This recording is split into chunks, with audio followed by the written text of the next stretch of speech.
पुणे काँग्रेसकडून पंतप्रधान नरेंद्र मोदींच्या ताफ्याच्या मार्गावर आंदोलन करण्यात येणार आहे। पंतप्रधानांच्या दौऱ्यामुळे पुणेकरांचे हाल होत असून अनेक प्रश्न प्रलंबित आहेत, तरीही उद्घाटन केली जात असल्याचा आरोप काँग्रेसने केला।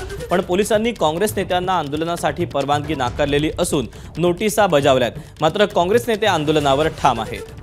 अपडेट जाणून घ्यात मंदार गोंजारे आपल्या सोबत आहे। मंदार, पंतप्रधानांचा पुणे दौरा आणि दुसरीकडे काँग्रेसने दिलेला आंदोलनाचा इशारा, काय नेमकी राजकीय परिस्थिती सध्या पुण्यामध्ये उद्भवू शकते? कारण काँग्रेस नेते आंदोलनावर ठाम असल्याचं पाहायला मिळतंय।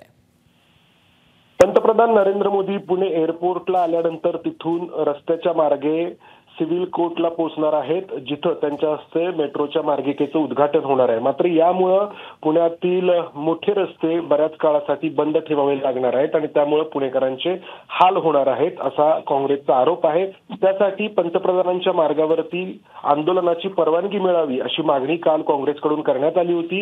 ही परवानगी पोलिसांनी नाकारली आणि आंदोलन करू नये अशा स्वरूपाच्या नोटिसा बजावण्यात आल्यात। मात्र काँग्रेस नेते आंदोलनावरती ठाम आहेत, त्यामुळे पोलीस कशी कारवाई करतात या काँग्रेस नेत्यांवरती हे पाहावं लागेल।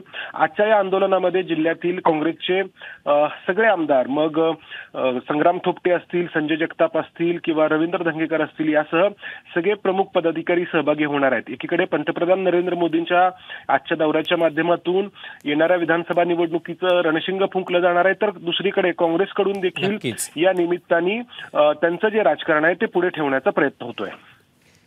मंदार, धन्यवाद दिलेल्या सविस्तर माहितीबद्दल।